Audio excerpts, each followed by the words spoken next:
Hello दोस्तों, मैं हूं मंजिल। और सबसे पहले मैं बात करना चाहूँगा, जो कंप्यूटर एजुकेशन के जो पेज है उस पेज में मैंने एक वीडियो अपलोड किया था प्रोसेसर के बारे में, जिसमें मैंने लैपटॉप या कंप्यूटर के प्रोसेसर के बारे में डिस्कस किया था।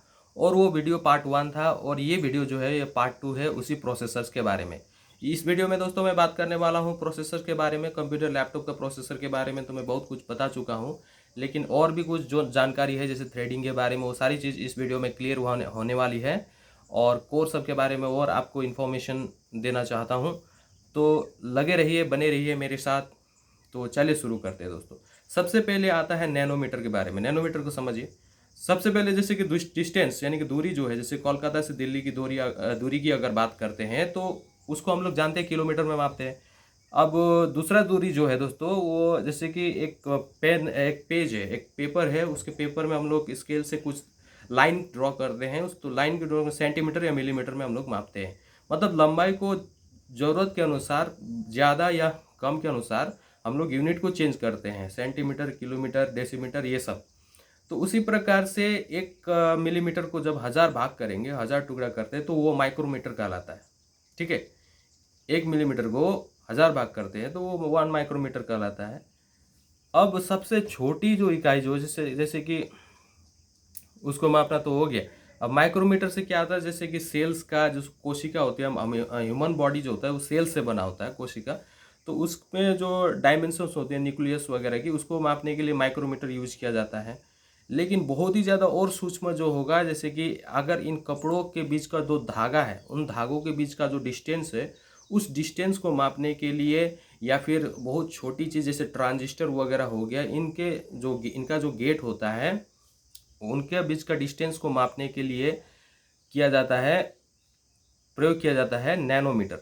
जो ट्रांजिस्टर जो होता है, उनके बीच का जो डिस्टेंस है, गेट का जो डिस्टेंस है, उसको मापने के लिए किया जाता है। ये प्रोसेसर दोस्तों, प्रोसेसर में बहुत सारे transistor, trillions of transistor use किया जाता है। और ट्रांजिस्टर हम लोग जानते हैं, ट्रांजिस्टर का जो काम है दोस्तों, ये क्या करता है, ये पावर सप्लाई में को स्विच या एम्पलीफाई करने का काम करती है। और इस दो टाइप के ट्रांजिस्टर होते हैं, पीएनपी और एनपीएन। ठीक है। आगे हम लोग बात करते हैं और भी बहुत सारे मज़ेदार चीज़ों के बारे में। तो प्रोसेसर दोस्तों जो होता है वो अलग अलग प्रकार के होते हैं। उसमें कोर होती है। कोर मतलब क्या करती है, कोर मतलब दोस्तों जो है, जैसे कि जैसे किसी काम को करने के लिए एक आदमी चाहिए, तो उसी काम को एक आदमी को 3 घंटे लगती है। तो अब 2 आदमी हो गया तो उस काम को करने के लिए तो कम टाइम लगेगा। अब उसी काम को करने के लिए 4 आदमी कर दिए तो क्या होगा, और कम लगे, और कम टाइम लगेगा। मतलब टाइम जो है कम होता जाएगा जब हम लोग आदमियों की संख्या बढ़ाते हैं। मतलब एक ही काम को करने के लिए ज़्यादा आदमी लगाते हैं तो उसमें क्या होता है कि काम जल्दी पूरा होता है। तो उसी प्रकार से कोर से दोस्तों, जो प्रोसेसर होती है, प्रोसेसर के अंदर में छोटे छोटे छोटे भाग, प्रोसेसर को अलग अलग भागों में बांटा गया रहता है। छोटे छोटे पार्ट्स होती हैं जिसको हम लोग कोर बोलते हैं। Core is a unit of processors. तो सिंगल कोर जो होता है दोस्तों, 1 कोर, सिंगल कोर में एक कोर होती है। डुअल कोर अगर बात करें तो वो उसमें 2 कोर होती है। क्वाड कोर की अगर बात करें तो उसमें 4 कोर होती है। हेक्सा कोर जो होता है दोस्तों, उसमें 6 कोर होती है। ऑक्टा कोर जो होता है दोस्तों, उसमें 8 कोर होती है। डेका कोर जो होता है 10 कोर होती है। मतलब कोरों की संख्या जितना ज़्यादा होगा प्रोसेसर, उतना प्रोसेसर का जो परफॉर्मेंस है, उसका जो इफ़िशियंसी है, वो उतना ही ज़्यादा तगड़ा और दमदार होगा। तो यही बात है दोस्तों। तो ये बहुत ज़रूरी है दोस्तों कि वो जो आपने प्रोसेसर लिया है वो कौन सा कोर का है, सिंगल कोर है, डबल कोर है, डुअल कोर है, ऑक्टा कोर है, हेक्सा कोर है। तो वो सारी चीज़ मैटर करती है। उस अनुसार कोरों की संख्या जितना ज़्यादा होगा, परफॉर्मेंस लेवल जो है प्रोसेसर का उतना ही ज़्यादा दमदार और अच्छा होगा। तो हम लोग दोस्तों जानते हैं लैपटॉप या कंप्यूटर के प्रोसेसर बनाने वाली सबसे बड़ी कंपनी का नाम इंटेल है। इंटेल के साथ एएमडी भी अभी कंपटीशन में है। तो इंटेल ने 2010 में जो आई सीरीज़ का प्रोसेसर लॉन्च किया था, वो क्या करती है कि 1 डेढ़ साल में उसी प्रोसेसर को क्या करती है, एडवांस करती है और उसको परफॉर्मेंस इंक्रीज करती है। और उसके बाद जनरेशन निकालती है, जैसे first generation, second generation, third generation. Laptop और कंप्यूटर की बात करें तो फर्स्ट जनरेशन, उसके प्रोसेसर की बात करें तो first generation, second generation, third generation, 10 generation तक करती है। 10 जनरेशन के बाद अगर उसमें ज़्यादा इंप्रूवमेंट आ गया तो जैसे कि i4 है तो उसको बना देता है वो i5। और i5 है तो उसको बना देती है i7, i7 में है तो उसको बना देती है i9। तो इस प्रकार से क्या होता है, प्रोसेसर का नेम चेंज हो जाती है, लेकिन प्रोसेसर को क्या करते हैं, जेनरेशन वाइज वो मेंटेन करने की कोशिश करती है। अब दोस्तों जानते हैं थ्रेडिंग के बारे में। थ्रेडिंग कुछ नहीं है, जैसे कि एक प्रोसेसर है, डुअल कोर प्रोसेसर है। डुअल कोर को जितना कोरों की संख्या बिना बढ़ाते हुए, नहीं बढ़ाते हुए ही उसकी परफॉर्मेंस को इंक्रीज करना थ्रेड कहलाता है। जैसे कि अब डुअल कोर है, अगर उसको थ्रेड कर देंगे तो वो हेक्सा कोर की तरह बिहेव करेगा या फिर ओक्टा कोर की तरह बिहेव करेगा हेक्सा कोर, जब उसको थ्रेडिंग किया जाता है। थ्रेडिंग मतलब वही है, मतलब सीपीयू के कोर का जो परफॉर्मेंस है, कोर का भी परफॉर्मेंस को बढ़ाने वाला जो प्रोसेस है, एक प्रोग्राम है, वो थ्रेड में कोर में लगाई जाती है, जिससे उसकी परफॉर्मेंस लेवल बढ़ जाती है, जिसको हम लोग कोर बोलते हैं थ्रेडिंग। तो दोस्तों प्रोसेसर में जो ट्रांजिस्टर होती है वो छोटा पैकेट बड़ा धमाका है, यानी कि वो काम देखने में बहुत छोटा है लेकिन काम बहुत ही बड़ा करती है। तो उसका जो ये इंटेल ने क्या किया कि उसको इंक्रीज करते गया, मतलब उसका जो साइज है, उसको जितना छोटा ट्रांजिस्टर होगा उसका जो परफॉर्मेंस है वो उतना ही उम्दा होगा। जैसे कि 2001 में 130 नैनोमीटर का निकाला था, 2004 में 90 नैनोमीटर का था, 2006 में 65 नैनोमीटर का था, 2008 में 45 नैनोमीटर का था, 2010 में 32 नैनोमीटर का था, 2012 में 22 नैनोमीटर का, 2014 में 14 नैनोमीटर का और 2017 में 10 नैनोमीटर का। जो ट्रांजिस्टर का जो साइज़ है दोस्तों वो नैनोमीटर में मापी जाती है, इसीलिए नैनोमीटर टेक्नोलॉजी का यूज़ किया जाता है। तो पिछले वीडियो में दोस्तों मैंने बताया था कि किस प्रकार से आप किसी लैब प्रोसेसर का जो मॉडल नंबर है, नेम है, उसको देखकर आप पहचान सकते हो। जैसे कि ये i7-7700K है। इसमें जो दोस्तों i7 जो है वो सीरीज या प्रोसेसर का नेम है, 7 जो है वो जेनरेशन है, 700 जो है वो मॉडल नंबर है और K का मतलब अनलॉक्ड है। अब K की जगह दोस्तों KGTUX या कुछ भी हो सकती है, जिसमें K का मतलब अनलॉक्ड है, अनलॉक मतलब नॉर्मल प्रोसेसर है। और टी, अगर टी है, K की जगह टी है तो वो पावर लो कंज्यूमिंग प्रोसेसर है, मतलब लो पावर कंज्यूम करने वाला। X अगर है तो वो एक्सट्रीम लेवल का प्रोसेसर है। तो इस ये जो ब्रांड पूरा नेम है, इसको देखकर ही आप प्रोसेसर के बारे में बहुत कुछ जानकारी पा सकते हैं। M का मतलब अगर M है XT की जगह या K की जगह, तो वहाँ पर इसका मतलब है कि मोबाइल प्रोसेसर है, जो नोटबुक या मोबाइल में लगता है। ठीक है दोस्तों, तो मैं आप लोगों को एक टास्क देना चाहूँगा दोस्तों। आपको इस नाम जो है, जैसे कि i96800X है, इस नाम में आप लोग को प्रोसेसर नेम या सीरीज़ बताना है, मॉडल नंबर बताना है इसका, और X का मतलब क्या होता है वो बताना है, और कितना कौन सा जनरेशन का है वो बताना है। ठीक है दोस्तों, ये आपका टास्क रहेगा, कमेंट कीजिए नीचे में। अब आते हैं मोबाइल में दोस्तों। मोबाइल का जो प्रोसेसर होता है दोस्तों बहुत ही बड़ा रेंज में मिलता है। जितना ज़्यादा दाम का मोबाइल होगा उसमें उतना ही अच्छा प्रोसेसर रहती है, या फिर जितना हाई लेवल का प्रोसेसर आप मोबाइल में देखेंगे उसका प्राइस उतना ही ज़्यादा रहता है दोस्तों। प्रोसेसर मेनली जैसे कि गाड़ी में क्या होता है, जैसे कि ऑडी कार की बात किया जाए फॉर एग्जांपल के लिए, तो ऑडी A4 में 1700 to 1800 क्या होता है सीसी का इंजन होता है। यानी कि कार को आगे बढ़ाने के लिए, कार को चलाने के लिए, कार का जो स्ट्रांगनेस है, कार का जो स्पीड है, वो सारा चीज़ मैटर करती है क्या में, इंजन में उसका। तो इंजन ही सबसे प्रमुख होता है, सबसे मेन चीज़ होती है। तो उसी प्रकार से मोबाइल में क्या होती है, प्रोसेसर होती है जो सबसे उम्दा और सबसे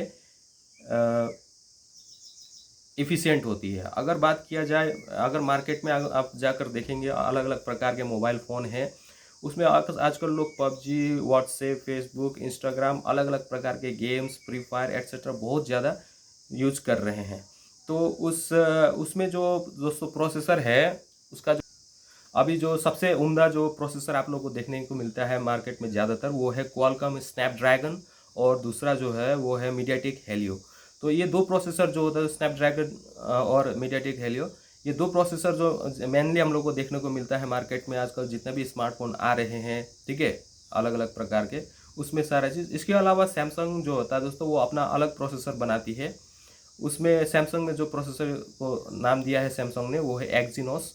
और एप्पल ने जो अपना प्रोसेसर बनाता है उसको उसने बायोनिक चिप नाम दिया है। तो बायोनिक चिप है।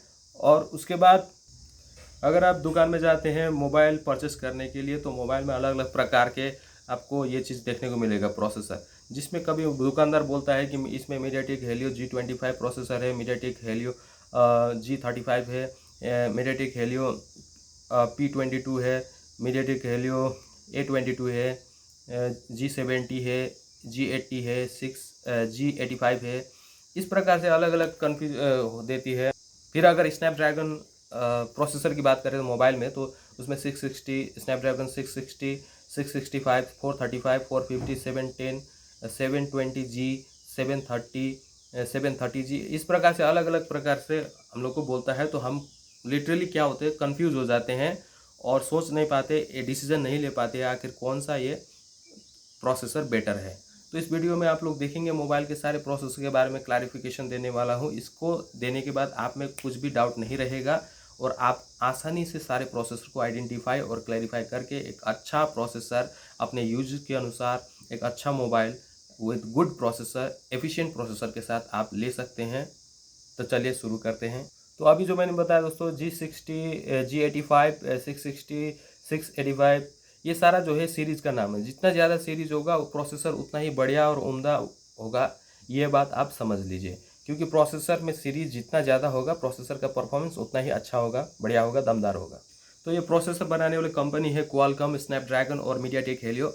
ये क्या करती है कि दोस्तों यूज़र की ज़रूरत के अनुसार अलग अलग प्रकार के प्रोसेसर बनाती रहती है। जैसे कि कोई बहुत ज़्यादा नॉर्मल बहुत ज़्यादा यूज़ नहीं करते हैं गेमिंग वगैरह, उनके लिए एक नॉर्मल प्रोसेसर होती है। जो लाइट यूज़ करते हैं उसके लिए अलग प्रकार का प्रोसेसर बनाती है। और जो हैवी यूजर्स हैं, बहुत ज़्यादा मोबाइल में पबजी वगैरह, फ्री फायर वगैरह खेलते रहते हैं, उनके लिए अलग प्रोसेसर बनाती रहती है। तो यूज़र के ज़रूरत के अनुसार वो बनाती रहती है। तो सबसे पहले बात करते हैं एंट्री लेवल स्मार्टफोन में। मतलब एक आदमी जो है वो फीचर फ़ोन से, जैसे कि नोकिया, हमारे ज़माने, बहुत पहले ज़माने में नोकिया का फ़ोन चलाते थे, एक विंडो फ़ोन बोलते थे जिसको, उस फ़ोन से अगर स्मार्टफोन में स्विच कर रहे हैं तो उनके लिए सबसे बढ़िया मोबाइल जो है, उनको बहुत ज़्यादा दाम का नहीं लेना चाहिए, बहुत ज़्यादा प्रोसेसिंग वाला, अच्छा प्रोसेसर वाला नहीं लेना चाहिए। सबसे पहले वो नॉर्मल यूज़ करना सीखते हैं, इसलिए उनको 7 to 8,000 के प्राइस लेवल पर बहुत अच्छे स्मार्टफोन मिल जाते हैं। उनके लिए जो स्मार्टफोन इसमें जो प्रोसेसर दोस्तों यूज की जाती है वो है MediaTek Helio G25, G35। Qualcomm Snapdragon की बात करें तो इसमें 435, 450। जो यूज़र ऐसे हैं जो है सिर्फ कॉल रिसीव या कॉल करने के लिए फ़ोन लेते हैं, थोड़ा वीडियो, हल्का फुल्का इंटरनेट यूज़ करने के लिए, इस प्रकार का प्रोसेसर बहुत बढ़िया है दोस्तों। कभी भी आपको ये प्रोसेसर नहीं लेनी चाहिए, जैसे मीडियाटेक P22, A22, स्नैपड्रैगन की अगर बात हो 425, 435, इस प्रकार से प्रोसेसर जो होता है वो तो कभी नहीं लेना चाहिए। क्योंकि ये प्रोसेसर यूज करने से कुछ ही दिनों में फ़ोन हैंग करने लगता है और फ़ोन आपको टाटा बाय बाय बोल देता है। तो मीडियम यूजर्स दोस्तों जो है उनके लिए जो 10,000 से 13,000 के प्राइस में बहुत अच्छा स्मार्टफोन आप लोगों को देखने को मिलता है। उसमें उसमें प्रोसेसर दोस्तों होती है ये मीडियाटेक हेलियो का G80, G85, क्वालकॉम स्नैपड्रैगन का 665 और 660, इस प्रकार से प्रोसेसर आप लोग को देखने को मिलता है। ये उनके लिए है जो हैवी यूजर्स नहीं है, फिर लाइट यूजर्स भी नहीं है, मतलब बहुत कम भी यूज़ नहीं करते हैं, बहुत ज़्यादा भी यूज़ नहीं करते हैं। तो इसके लिए ये चीज़ है दोस्तों। जो नॉर्मल यूज़र है दोस्तों, बहुत बहुत ज़्यादा लाइट भी नहीं, बहुत ज़्यादा हैवी भी नहीं, जिससे वीडियो कॉलिंग के लिए व्हाट्सएप, फेसबुक वगैरह, मैसेंजर वगैरह यूज करने के लिए करते हैं, ठीक है। जैसे गेम में टाइम पास के लिए गेम खेल लेते हैं, जैसे कि आपका कैंडी क्रश हो गया, आपका फ्री फायर, पबजी वगैरह हो गया, ये टाइम पास के लिए खेलते थे नॉर्मल मीडियम सेटिंग में। तो उस प्रकार के लिए ये बहुत ही बढ़िया प्रोसेसर्स हैं। तो 15 से 20,000 के प्राइस रेंज में दोस्तों बहुत बढ़िया आप लोगों को मोबाइल फ़ोन देखने को मिल जाता है, जिसमें अच्छा प्रोसेसर रहती है। जैसे कि मीडियाटेक हेलियो का G90, G95, G90T, स्नैपड्रैगन की बात करें तो 720G, 730, 730G। इसमें आप हाई क्वालिटी में, हाई रेंज में पबजी और फ्री फायर वगैरह खेल सकते हैं, जो बहुत ही बढ़िया है, उम्दा है। और लास्ट में उस प्रकार के यूजर्स जो टॉप लेवल परफॉर्मेंस चाहते हैं अपने मोबाइल में, उनका जो मोबाइल गेमिंग जो होता है बहुत ही बढ़िया, बहुत ही टॉप लेवल का सेटिंग के अंतर्गत खेलना चाहते हैं पबजी वगैरह, तो उनके लिए जो प्रोसेसर रेकमेंड करूंगा वो है स्नैपड्रैगन का 800 सीरीज़, उनके लिए सबसे बेटर है। 855 plus 865 Snapdragon, 855, 865 plus Snapdragon, Qualcomm Snapdragon का सबसे बढ़िया रहता है। तो क्वालकॉम स्नैपड्रैगन का क्वालकॉम स्नैपड्रैगन का 845 और एप्पल का A12 जो होता है, तो ये बहुत ही बढ़िया प्रोसेसर है। 845 प्रोसेसर में 10 नैनोमीटर टेक्नोलॉजी है और इसमें A12 में 7 नैनोमीटर जो एप्पल ने लॉन्च किया है। तो सोचिए जितना नैनोमीटर कम होगा उसका जो परफॉर्मेंस लेवल वो हाई एक्सट्रीम लेवल का होगा। प्रोसेसर का जो परफॉर्मेंस लेवल है, पावर जो है वो बहुत ही ज़्यादा हाई रेंज का होगा। तो सोचिए प्रोसेसर कितने पावरफुल होंगे। तो थैंक यू दोस्तों, इस वीडियो में इतना ही। मिलते हैं अगले वीडियो में, तब तक के लिए goodbye and take care. Thank you.